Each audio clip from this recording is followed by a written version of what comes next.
Will you give me a drink?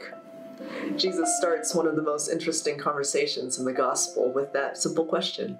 He turns to a Samaritan woman at the well at an unusual time of day. He's thirsty, and he says, will you give me a drink? And she responds appropriately awkwardly by saying, how can you ask me for a drink? There's a long history of why your people don't ask my people, your gender doesn't talk to my gender, and I can't imagine you using my vessel. By the end of that conversation, Jesus has not only offered her living water, he's offered her living water that will well up as a spring for eternal life.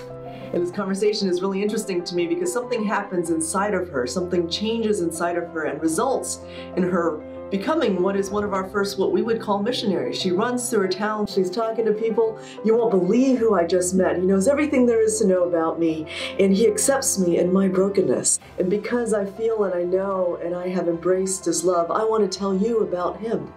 Friends, isn't that the essence of the gospel, responding to the call that Jesus puts on our life, first to offer us life, then to invite us to offer that life in living water to others. For over 200 years, International Ministries has been facilitating God's mission by putting global servants in cross-cultural settings. Through the World Mission Offering, you make this kind of work still possible today. Our global servants are responding to the call to live in cross-cultural settings, and you make that possible when you give to the World Mission Offering. Thank you for your faithfulness. Thank you for the years of your generosity.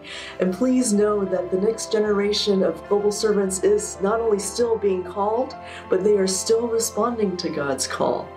And through your partnership and mission, they are still able to go to places like Hungary and other places where they have invitations from people who say, please send us more. We love your global servants. Please continue to make this possible by your generous giving to the World Mission Offering. Thank you.